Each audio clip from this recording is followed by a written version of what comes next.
अब हम लोग मथुरा चलें। कहां चलना है? कहां? मथुरा का मतलब क्या होता है आप लोग को पता है? मथुरा का मतलब होता है शरीर, और गोकुल का मतलब अंतःकरण। और श्री कृष्ण ब्रह्म, श्री कृष्ण का तात्पर्य क्या है? ब्रह्म से। आ रहा है समझ में? तो हम लोग मथुरा चलें। अब आप लोग तो बराबर मथुरा में निवास ही करते हो, यानी शरीर तक ही आपकी दृष्टि है। उस समय मथुरा कई नृपतियों की राजधानी थी। जैसे आज भी चंडीगढ़ है, हैदराबाद कई प्रांत की राजधानी है कि नहीं है? चंडीगढ़ कितने प्रांत की राजधानी? दो। और हैदराबाद अब तो चेंज हो गया भैया, लेकिन अभी भी सब व्यवस्थित नहीं हुआ है। दो। चलो कोई बात नहीं है। उसी मथुरा नगरी में सूर्यसेन नामक भी राजा रहते थे, उग्रसेन नामक भी राजा रहते थे। सूर्यसेन जी के पुत्र का नाम वसुदेव था। आप लोग ध्यान देकर सुनिएगा।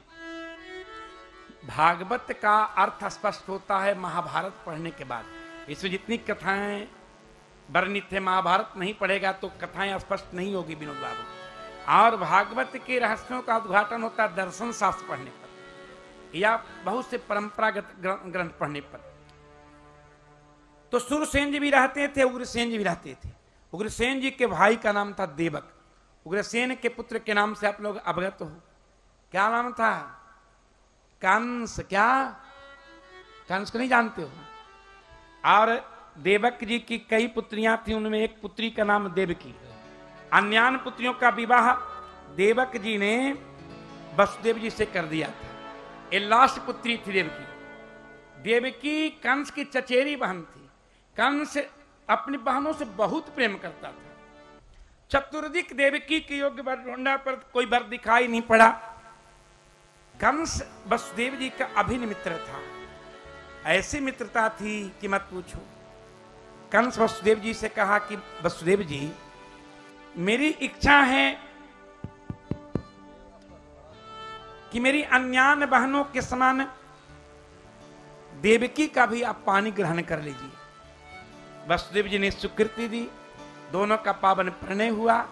कंस अपने बहन और बहनोई की प्रसन्नता के लिए स्वरथ का त्याग करके बहन बहनोई के रथ पर बैठ करके घोड़े को हाँकने लगा, रथ का संचालन करने लगा।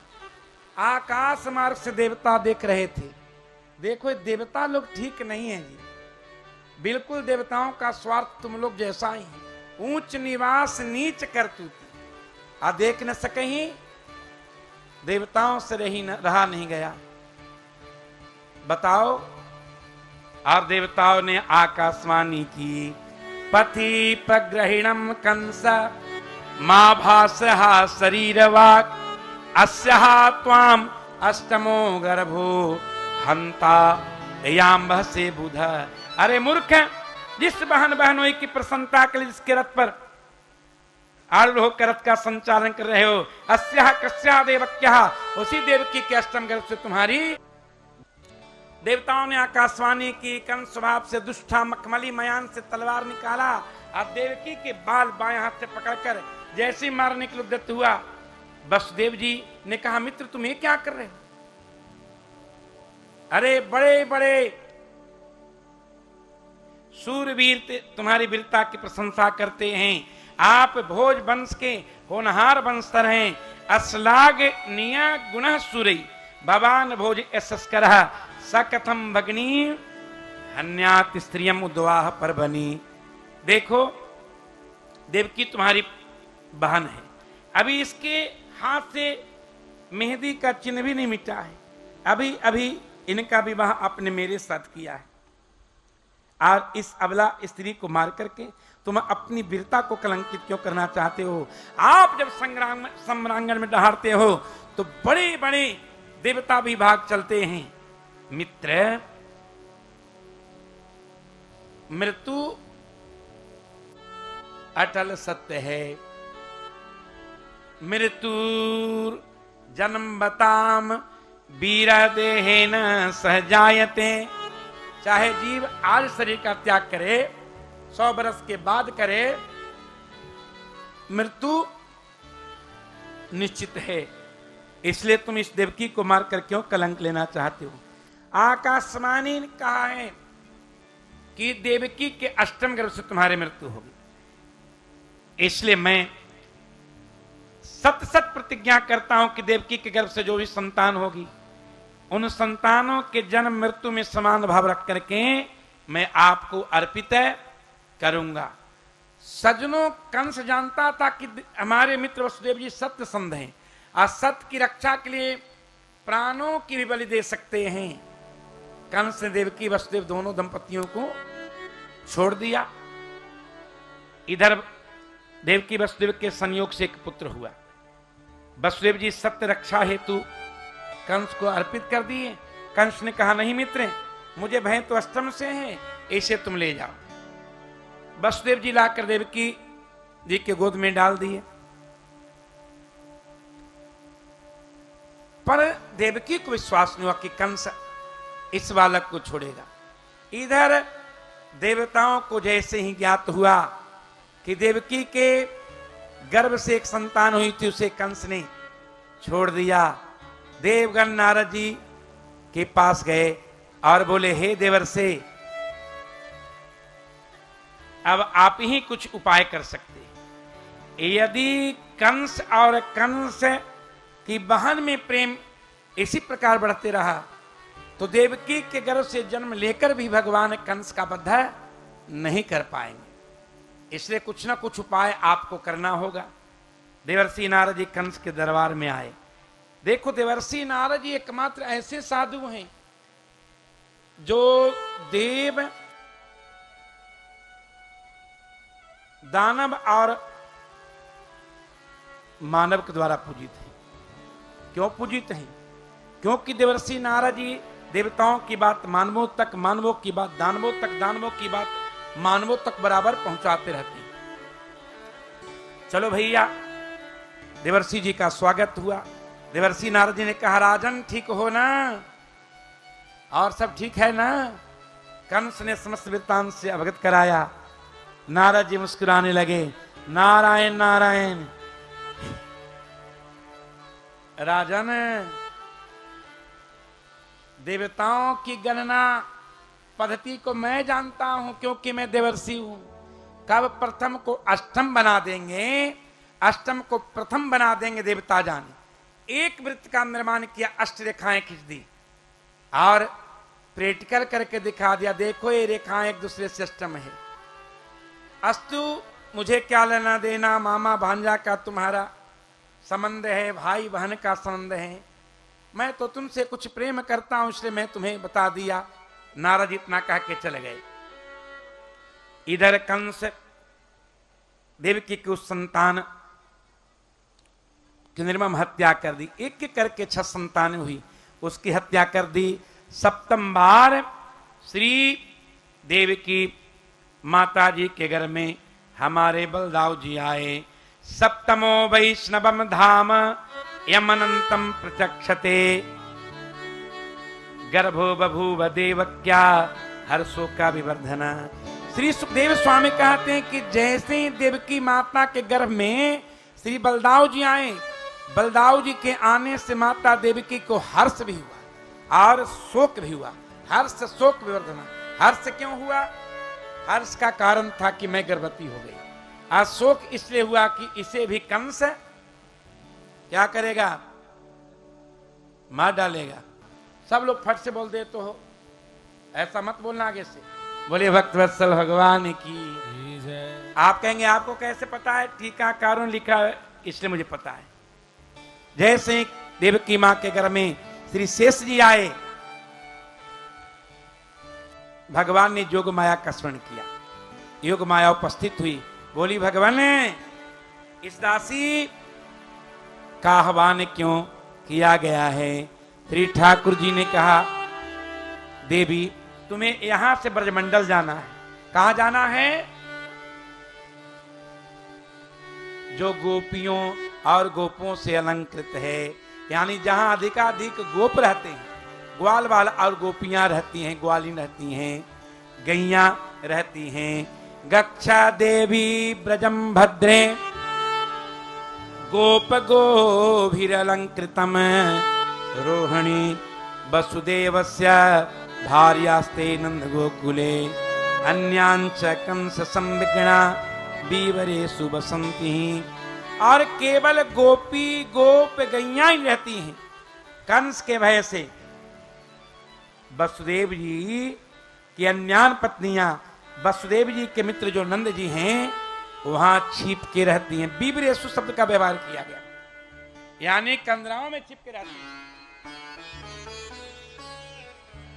जोगमाया बोली, भगवान कार्य क्या है? अरे कार्य क्या रहेगा? देवकी घर में सेज जी पल रही, माता देवकी घर में से सेज जी को कर्षित करके माता रोहिणी के घर में डाल देना। कभी कभी तुम भी भ्रमित हो जाते हो। और मैया यशोदा के घर में तुम्हें प्रवेश कर जाना है। उसके बाद मैया देवकी के घर में मैं प्रवेश करूंगा। योग माया बोली, भगवान कार्य कठिन है। भगवान बोले, देखो देवी संकोच मत करो, कार्य कठिन है तो इसके बदले में आपको इनाम भी अच्छा मिलेगा। योग माया बोली, क्या इनाम दीजिएगा? भगवान बोले, यदि इस कार्य को सम्यक प्रकार से कर देती हो तो मेरे आशीर्वाद से कलयुग में जगह जगह पर तुम्हारे निमित्त लोग मंदिर बनवाएंगे। और नवरात्रा के अवसर पर तुम्हारी अनेक नामों से उपासना होगी। नाम धेया निकुर्वन्ति अस्थानानि च नरा भुवि दुर्गेति भद्रकालेति विद्या वैष्णवेति च। और आज भगवान का आशीर्वाद से ही नवरात्रा के अवसर पर अधिकाधिक घर में दुर्गा जी की उपासना होती है। लोग दुर्गा सप्तशती का पाठ कराते हैं कि नहीं? दुर्गा जी के कई नामों से उपासना करते हैं। योग माया ने कहा, जो आज्ञा योग माया कंस के कारागृह आई, देवकी के घर में अवस्थित सेज जी का कर्षण की, मैया रोहिणी के घर में डाल दी, स्वयं मैया यशोदा के घर में प्रवेश कर गई। संपूर्ण मथुरा में सभी को यह समाचार प्राप्त हो गया कि देवकी माता जी का गर्भपात हो गया। सज्जन दुखी हुए और दुर्जन बड़े प्रसन्न हुए। श्री सुखदेव भगवान कहते हैं, अब भगवान ने विचार किया कि मुझे माता देवकी के घर में प्रवेश करना चाहिए। तो भगवान अपि विश्वात्मा भक्ता नाम भयंकर आविवेशन सभावेन मन आनक दुंदुभे। भगवान नारायण वसुदेव जी को माध्यम बना करके देवकी माता के घर में प्रवेश किया। देखो यहां वसुदेव जी के लिए आनक और दुंदुभी शब्द का प्रयोग किया है। क्या वसुदेव जी ढोल नगाड़ा है? आनक यानी ढोल, आनक यानी आर नगाड़ा। वसुदेव जी का एक नाम है क्या? ढोल नगाड़ा। क्या नाम है विनोद जी? क्यों ढोल नगाड़ा नाम पड़ गया? इसलिए कि इनका जब जन्म हुआ था तो देवलोक में देवताओं का ढोल नगाड़ा स्वाभाविक उससे बजने लगा। देवकी माता के घर में जैसे ही भगवान प्रवेश किए, माता देवकी के अंग प्रत्यंग से आभा निकलने लगी। एक दिन कंस कारागृह में आया, देखा कि देवकी के अंग प्रत्यंग से ज्योति निकल रही है। आखिर था कालनेमी नामक राक्षस। कंस किसका अवतार था? कालनेमी का। कौन सा कालनेमी? ये त्रेता वाला कालनेमी नहीं, देवासुर संग्राम में जिस कालनेमी को भगवान विष्णु ने मारा था। अब कंस के मन में द्वंद्व चलने लगा कि मार दिया जाए कि छोड़ दिया जाए, बताओ तेरे साथ क्या सलूक किया जाए। अब कंस सोचने लगा, लेकिन जिसके घर में भगवान हो उसके श्री विग्रह के दर्शन से कौन ऐसा जीव होगा जिसकी बुद्धि शुद्ध न हो जाए। कंस की बुद्धि शुद्ध हो गई। नहीं नहीं, ऐसा पाप मैं नहीं करूंगा। मैं अपनी बहन का वध करके अपनी वीरता को कलंकित नहीं करूंगा। सेनापति को बुलाया। सेनापति जी महाराज, सावधान हो जाओ, इस बार मेरा शत्रु विष्णु मेरी बहन के घर में आ गया है। चप्पे चप्पे एसपीजी लगा दिया गया, स्पेशल प्रोडक्शन फोर्स, पत्ता तक नहीं हिल सकती, ऐसी स्थिति बना दी गई। दिन रात सैनिक पहरा देने लगे। देवगण ऋषियों के साथ प्रसूति गृह में आए और भगवान की स्तुति करने लगे।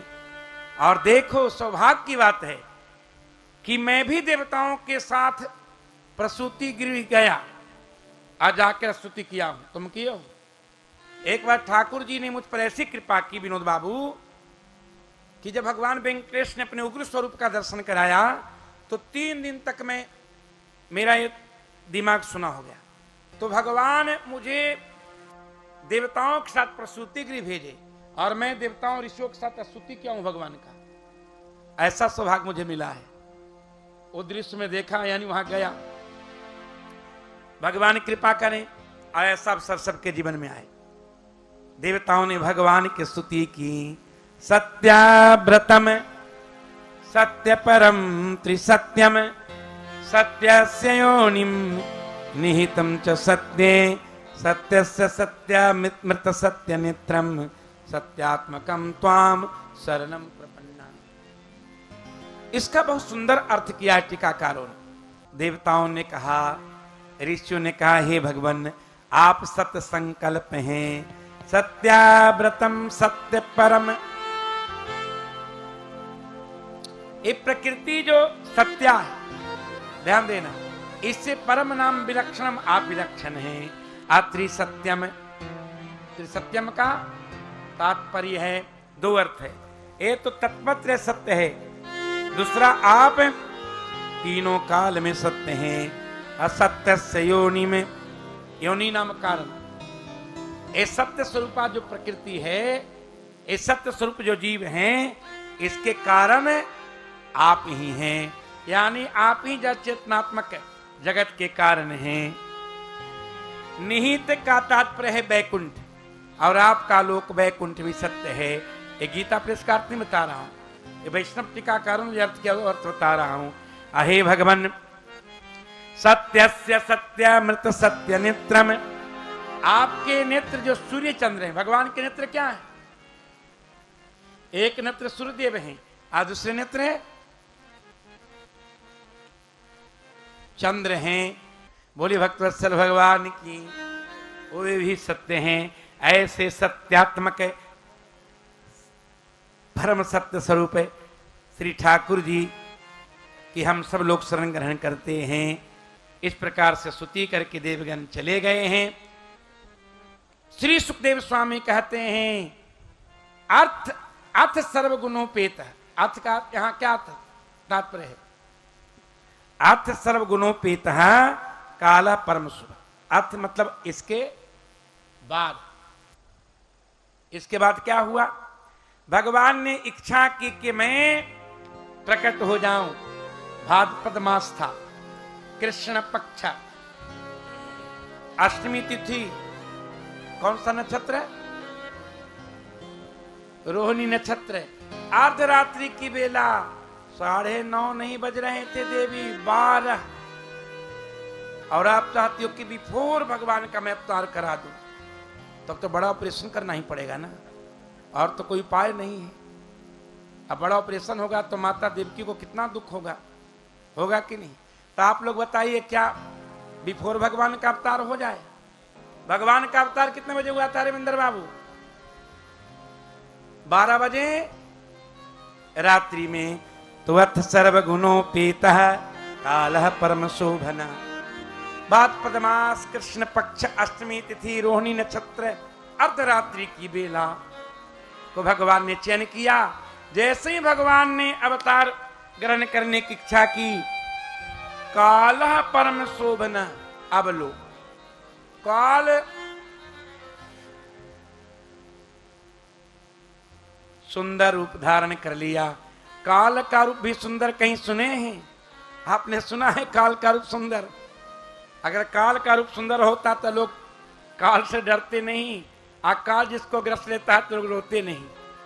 काल ने सुंदर रूप क्यों धारण कर लिया? आप जानते हैं, टीकाकार लिखते हैं, काल ने कहा अच्छा, वेदादि शास्त्रों में ऋषियों महर्षियों ने आपको महाकाल कहा है, लेकिन आज आपको मेरी शरणागति करनी पड़ी, यानी काल को ग्रहण करना पड़ा। यानी जो काल निर्धारित किया गया है उसी के अंदर आपको भी आना पड़ा। बताओ कि आप महाकाल हो कि मैं महाकाल हूं। इसलिए काल सुंदर धारण कर लिया अहंकार से। शीतल मंद सुगंधित वायु बहने लगी। शीतल मंद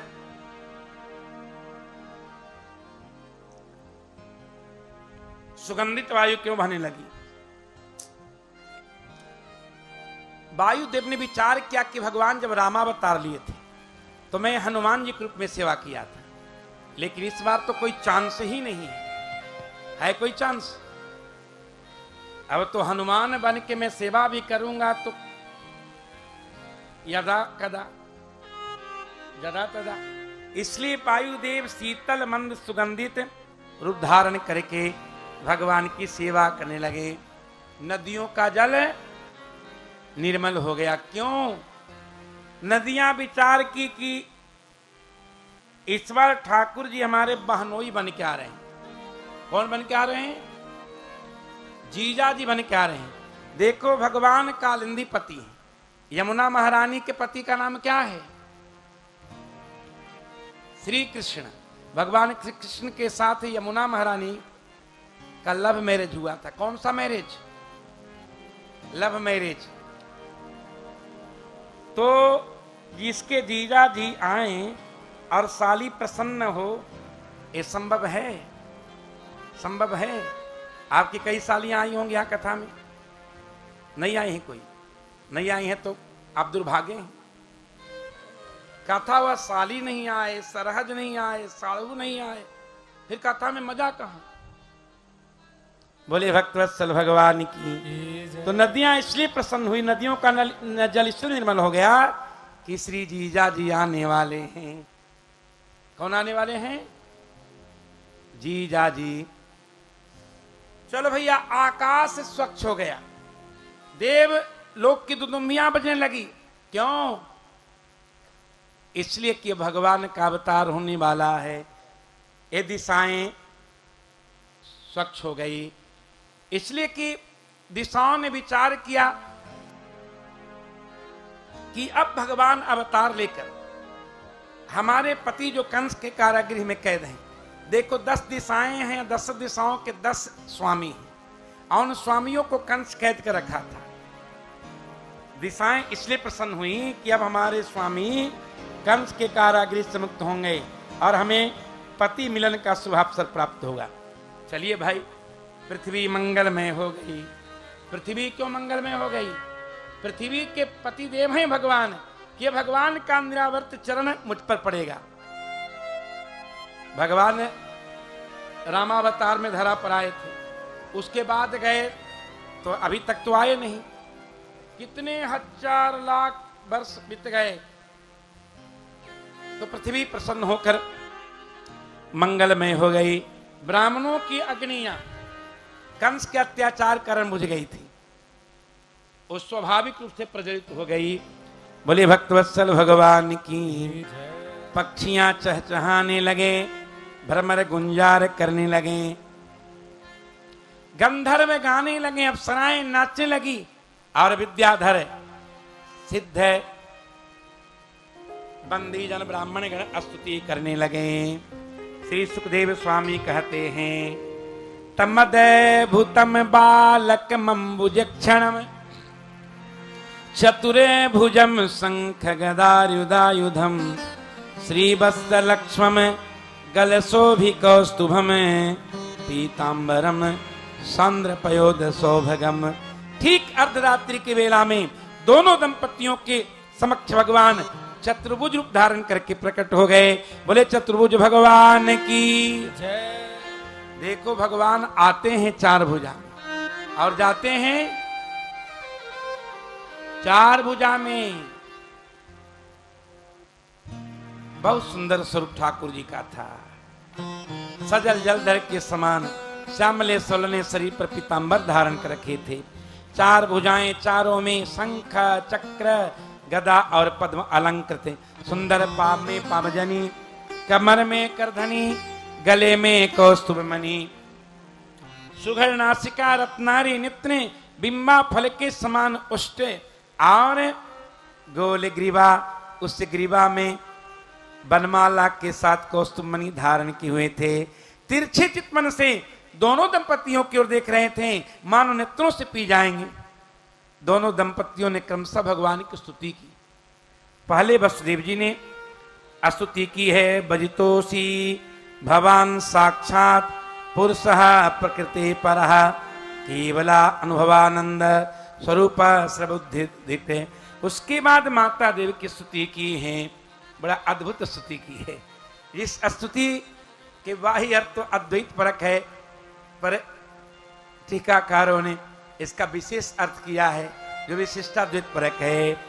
देवक्युवाच रूपम में यत्तद प्राहुरव्यक्त माध्यम ब्रह्म ज्योतिर्निर्गुणम निर्विकारम सत्तामात्रम निर्विशेषम निरीहम सत्वम साक्षात विष्णुरध्यात्म दीपः।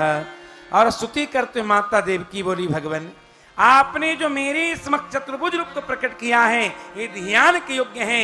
जगत के लोग क्या कहेंगे कि देवकी ने एक पुत्र को जन्म भी दिया, वो 4 हाथों वाला दिया, इसलिए आप 4 हाथों वाला स्वरूप का त्याग करके प्राकृत वाला का रूप धारण कर लीजिए। और माता देवकी के निवेदन के बाद भगवान चतुर्भुज से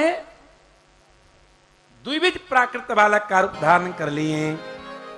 बोलिए भक्तवत्सल भगवान की देवान की न पुकार जगतपति सुनलन है। देवन की न पुकार जगतपति सुनलन है। इसको सोहर कहते हैं, सोहर जैसा गाओ।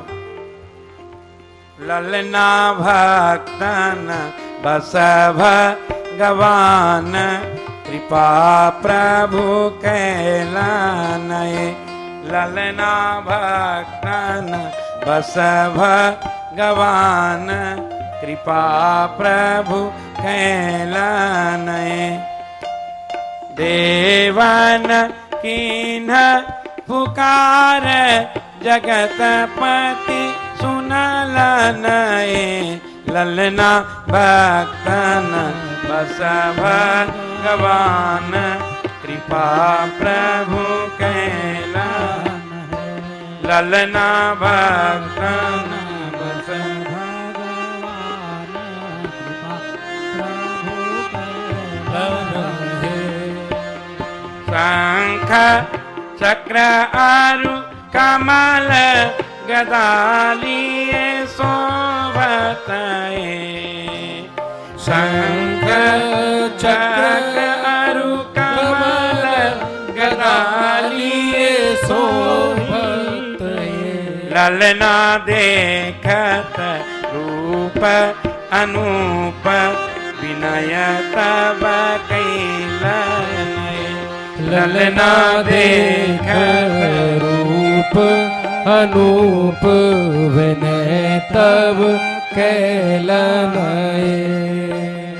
अद्भुत रूप सुहावन अति मन भावन।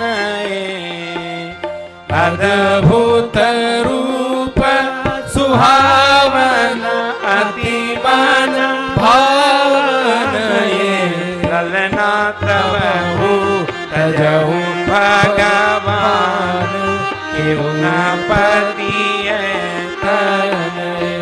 ललना तब तजहु भगवान पति तन।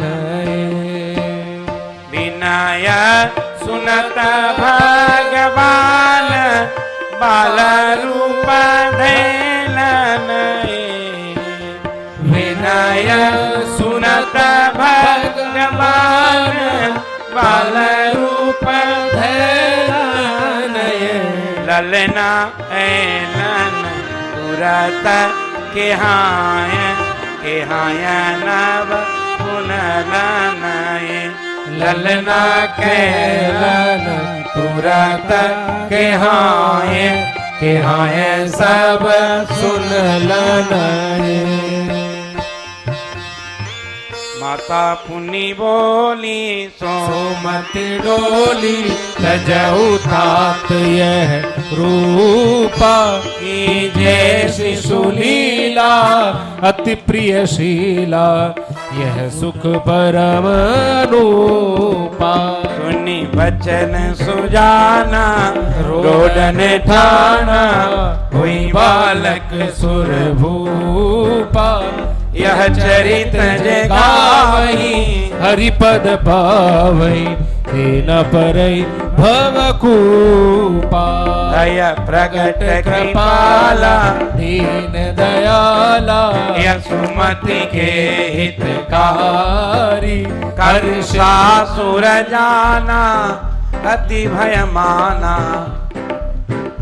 क्या उतना वेगी पठाई कंसासुर जाना। बोलिए बाल कृष्ण लाल की जय। भगवान बालक का रूप धारण के लिए भगवान ने वसुदेव जी से कहा मुझे नंद ब्रज में अपने मित्र नंद बाबा के यहाँ पहुंचा दीजिए, वहां मेरी योग माया जन्म ग्रहण की है, उसे यहाँ लेकर आ जाइए।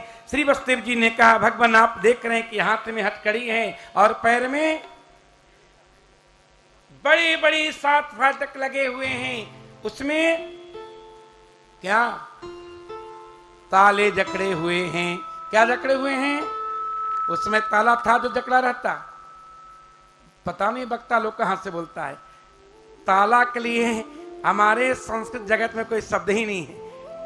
बड़े बड़े फाटक लगे हुए हैं।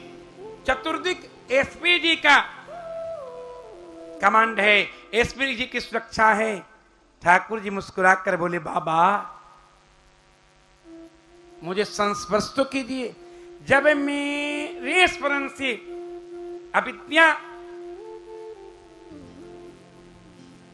का बंधन टूट जाता है, खुल जाता है, तो ये लोहे की मेरी हथकड़ी क्या है। जैसे वसुदेव जी ने श्री ठाकुर जी का अंग स्पर्श किया, हाथ की हथकड़ी और पैर की खुल गई, द्वार खुल गए, प्रहरी सोने लगे। एक खराटा लेकर के मत पूछो, जैसे मानो कोई मोटा पंडित सोया हुआ है, कोई मोटा साधु सोया हुआ है। एक खराटा लेकर मत पूछो।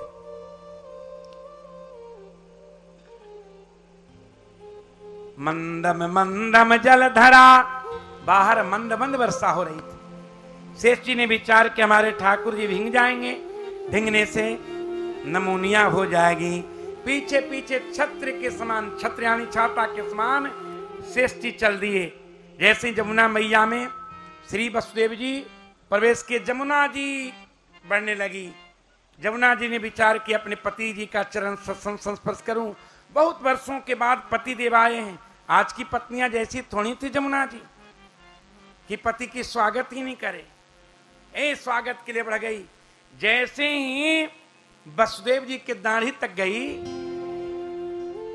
उनकी दृष्टि, जमुना जी की दृष्टि वसुदेव जी की दाढ़ी पर पड़ी और ससुर देव जी की दाढ़ी देखकर लज्जित होकर घट गई। अब क्या था, जमुना पार किए। मैया सुधा के गर्भ से योगमाया का जन्म हुआ था।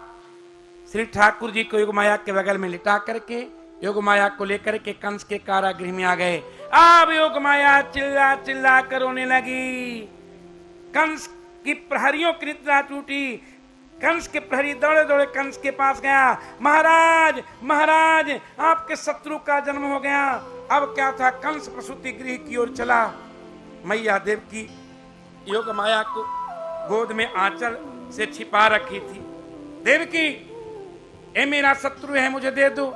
मैया देव की रोते हुए कही, नहीं भैया, एक एक करके 6 संतान हुई आपने मार, सप्तम लुप्त हो गए, अष्टम ये पुत्री है, आपकी भगिनी के समान है, इसका वध मत कीजिए। पर कंस कम मारने वाला था, कुरु था, झिड़क करके माता देवकी के गोष्ठ से उस योग माया को खींच लिया। पत्थर पर पटका, पर योग माया कोई समान कन्या नहीं थी जो मरती। कंस के हाथ से छुटकर आकाश में चली गई। 8 भुजा विंध्यवासिनी देवी का रूप धारण कर ली। बोले विंध्यवासिनी महारानी की जय। वैसे बोलोगे, बोलो विंध्यवासिनी महारानी की जय। और हंसते हुए बोली, किम मया हत्या मंदारे मूर्ख, तुम मुझे क्यों मारना चाहते हो? तुझे मारने वाला तो कहीं जन्म ग्रहण कर चुका, अब तो कंस देवकी वसुदेव के चरणों में गिर पड़ा। बड़ा मायावी था। बहन, मैंने असुर के समान, स्वयं तो असुर है, कह रहा मैं असुर के समान तुम्हारे पुत्रों की हत्या कर दी। दोनों प्राणी साधु थे, प्रतिशोध से अच्छी है क्षमा।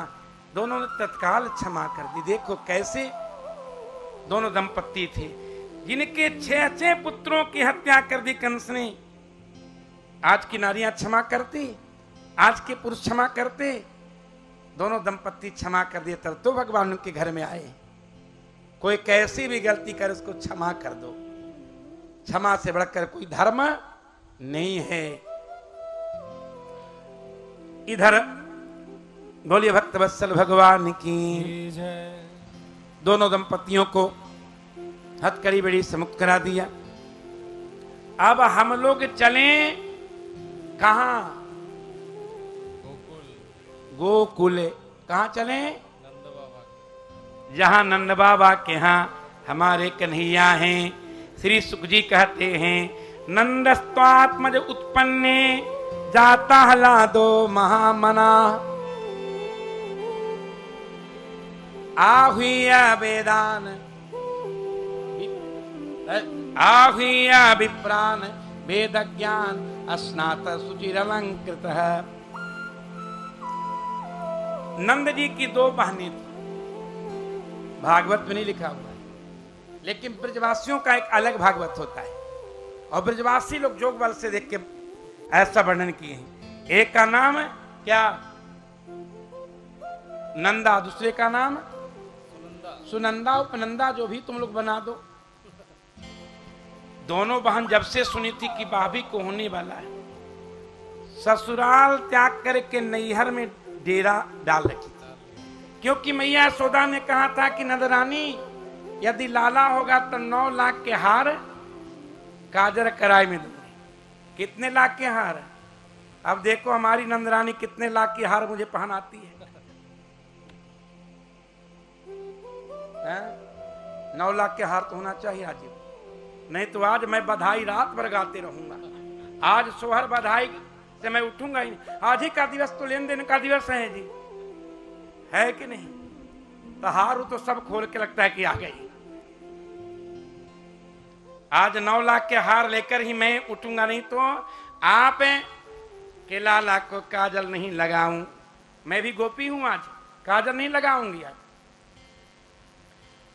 तो नंदा सुनंदा प्रातः काल उठती थी, यमुना जी में स्नान करती थी, गैया को हरी हरी घास खिलाती थी। ओह मत पूछो, ब्राह्मणों के लिए नाना प्रकार के पकवान बना के खिलाती और प्रार्थना करती, हे ब्राह्मण देवता ऐसी पूजा कीजिए कि इस बार भाभी को लाला हो जाए और बाद में भले 25 लाली हो जाए। हमें क्या लेना देना? अरे ब्राह्मण लोग खूब खाते और खूब आशीर्वाद देते, इनका तो 2 ही काम है, खाना और आशीर्वाद देना। और ब्राह्मण क्या करेंगे? ब्राह्मण को जो भोजन से संतुष्ट कर देता दक्षिणा से, ध्यान देना, उस पर भगवान संतुष्ट हो जाते हैं। इसलिए इनकी दक्षिणा कुछ अच्छी आप कर दीजिएगा, नहीं तो अंगूठी खोल के दे दूंगा। बड़ा मत, किसको दे दूंगा? तुमको नहीं दूंगा, मगहिया ब्राह्मण को नहीं दूंगा। बोले भक्त वत्सल भगवान की।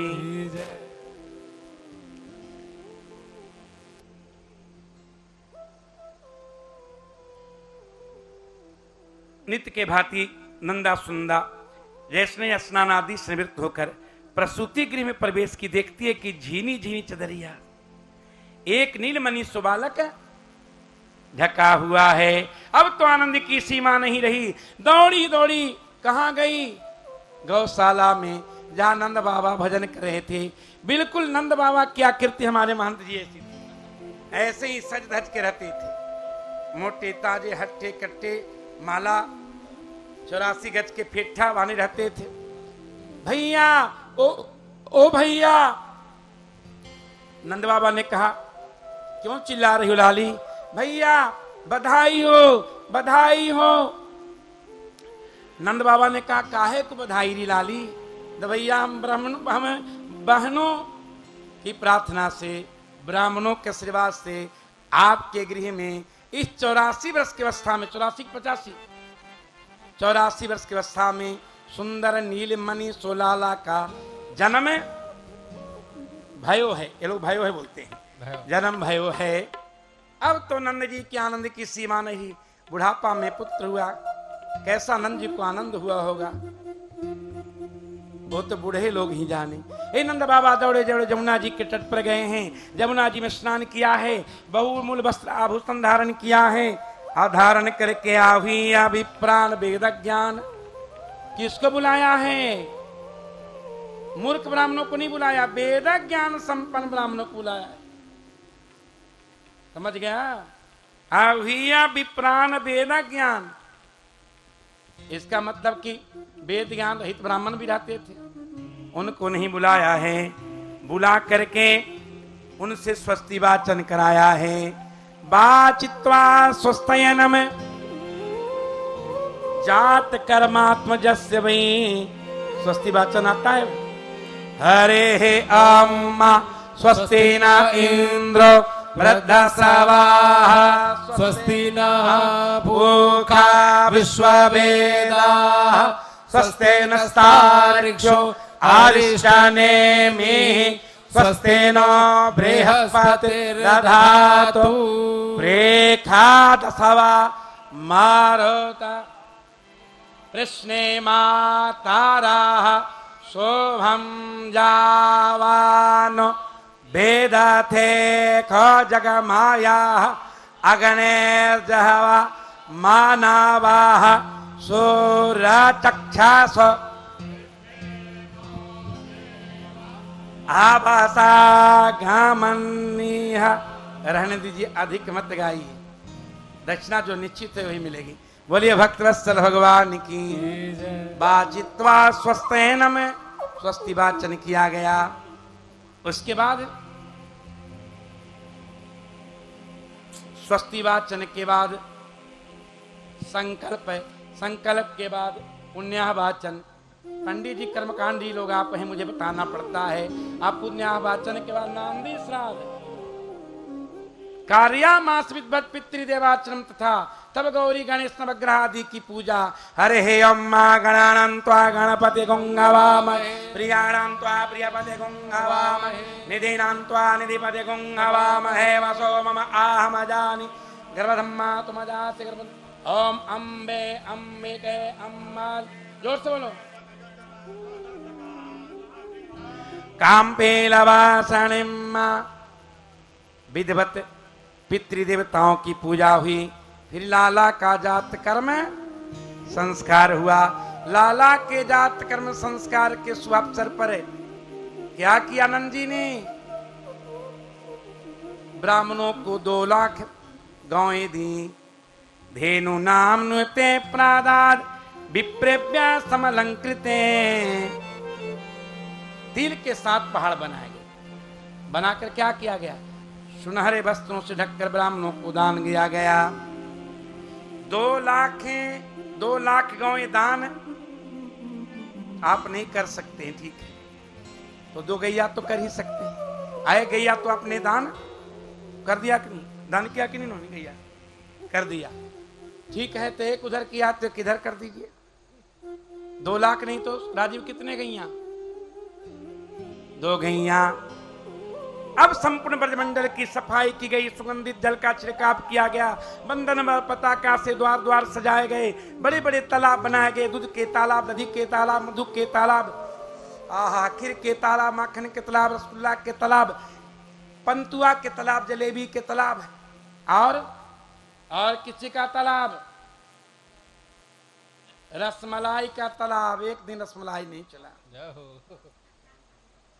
बड़े बड़े तालाब बनाए गए। रंग के तालाब, गुलाब के तालाब। आज जलेबी बनाए हैं। ए जलेबी के तालाब। एक ग्वाल बाल दूसरे ग्वाल बाल को उठाकर उसमें डालने लगे। एक गोपियां जब सुनी कि नंद जी के घर में लाला हुआ है, ये गोपियां भी स्नान की, बहुमूल्य वस्त्राभूषण धारण की, उसमें एक गोपी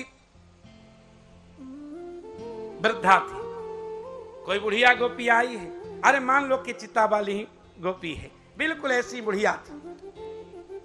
वो गोपी कुछ कम सुनती थी, बोली लाली, हाँ दादी, काहे को शोरगुल मच रहे हो हैं? ऐसे ही बोलते हो ना ब्रजभाषा में, मैं भी थोड़ा थोड़ा जान गया।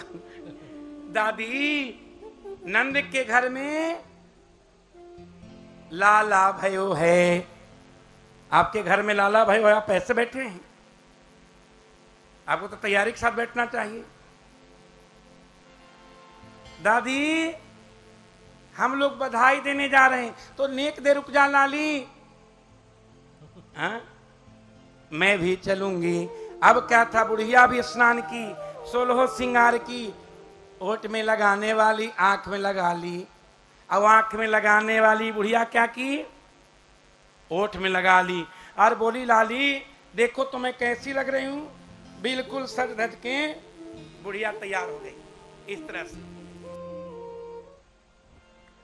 अब ब्रज में थोड़ा घूंघट का सिस्टम है जी, और थोड़ा घूंघट भी डाल ली। बोलिए नंद के लाला की जय हो। और ब्रजवासी ने ऐसे देखती है, तुम लोग जैसे ने ऐसे। बोलिए नंद के लाला की जय। अब क्या था, गोप्यश्चा कर्ण मुदिता यशोदाया सुतोद्भवम। गोपियों ने केवल शरीर को ही नहीं, शरीर के साथ साथ श्री श्याम सुंदर मुरली मनोहर के दर्शन की लालसा से आत्मा नाम उस्यान चक्रहु, आत्मा को भी सजाई और नाना प्रकार की बधाई लेकर चल दी। अभी महन जी ने कहा कि केवल खाती हो कि भजन भी करते हो, तुम लोग कुछ बधाई लेके आई हो? क्या लेके आई हो? अरे कुछ मालूम लेके आई हो तो क्या बधाई दोगी?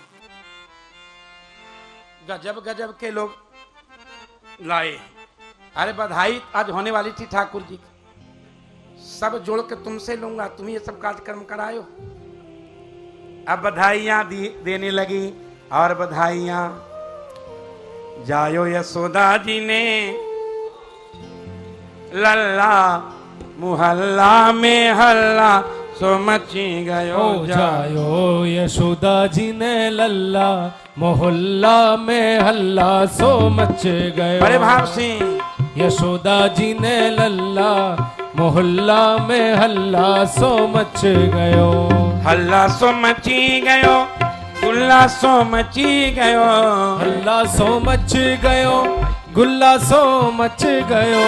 जायो यशोदा जी ने लल्ला मुहल्ला में हल्ला सो मची गयो। जायो यशोदा जी ने लल्ला मोहल्ला में हल्ला सो मच गयो। ताली बजा करके जय हो। माइक के आवाज बढ़ा बाबा। नंद के लाला की जय हो।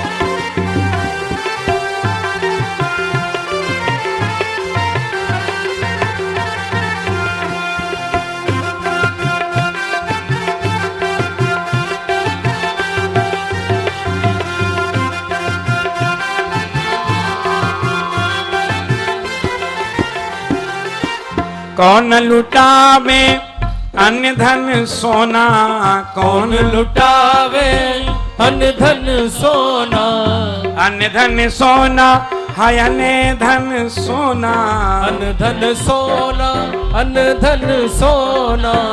कौन लुटावे रसगुल्ला मुहल्ला में हल्ला सो मच गयो। कौन लुटावे रसगुल्ला मोहल्ला में हल्ला सो मच गयो। मैया लुटावे, आ जाओ ऊपर आ जाओ मैया, थोड़ा सोना चांदी लुटा दो। मैया लुटावे अन्न धन सोना, मैया लुटावे अन्न धन सोना, अन्न धन सोना हाय अन्न धन सोना, अन्न धन सोना ओ अन्न धन सोना। बाबा लुटावे रसगुल्ला मोहल्ला में हल्ला सो मची गयो। और बाबा लुटावे रसगुल्ला मोहल्ला में हल्ला सो मच गयो। जायो यशोदा जी ने लल्ला मोहल्ला में हल्ला सो मची गयो। जायो यशोदा जी ने लल्ला मोहल्ला में हल्ला सो मच गयो। बोले नंद के लाला की जय हो।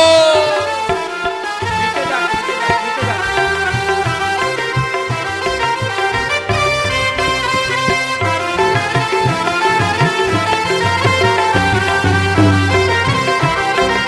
जय हो।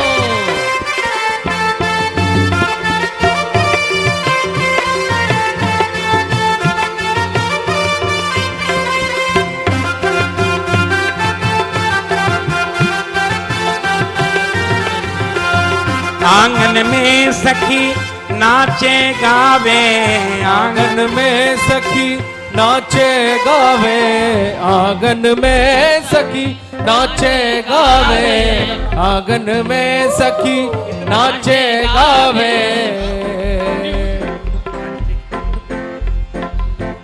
आंगन में सखी नाचे नाचे नाचे, आंगन में सखी नाचे नाचे नाचे नाचे, आंगन में सखी नाचे गावे, आंगन में सखी नाचे गावे, द्वार बजे सहनैया मोहल्ला में हल्ला सो मच गए, द्वार बजे शहनैया मोहल्ला में हल्ला सो मच गयो, जायो यशोदा जी ने लल्ला मोहल्ला में हल्ला सो मची गयो, जायो यशोदा जी ने लल्ला मोहल्ला में हल्ला सो मच गयो, चलो सखी नयन सफल कर आवे, चलो सखी नयन सफल कर आवे, चलो सखी नयन सफल कर आवे, चलो सखी नयन सफल कर आवे, सफल करी आवे,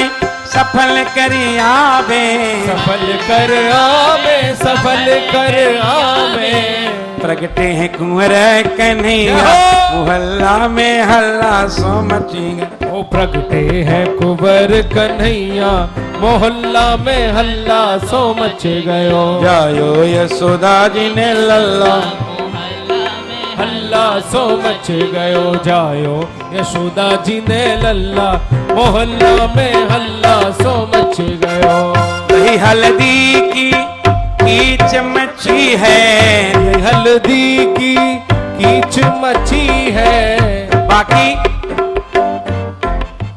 बाकी जजमान क्या कर रहे हैं आप लोग भी आके बधाई दीजिए, दही हल्दी की कीच मची है, दही हल्दी की कीच मची है, बाबा के अंगनैया मोहल्ला में हल्ला सो मच, आ जायो यशोदा जी ने लल्ला मोहल्ला में हल्ला सो मच गया, चढ़े विमान सुमन सुर बरसे, चढ़े विमान सुमन शुभ बरसे, देवता लोग विमान पर चढ़ के पुष्प वर्षा कर रहे हैं, जय हो। चढ़े विमान सुमन सुर बरसे, चढ़े विमान सुमन शुभ बरसे, विमान सुमन शुभ बरसे, मन बरसे सुमन सुर बरसे, सुमन शुभ बरसे, सुमन शुभ बरसे, सुमन शुभ बरसे, सुमन शुभ बरसे, देते हैं नंद दुहैया मोहल्ला में हल्ला सो मच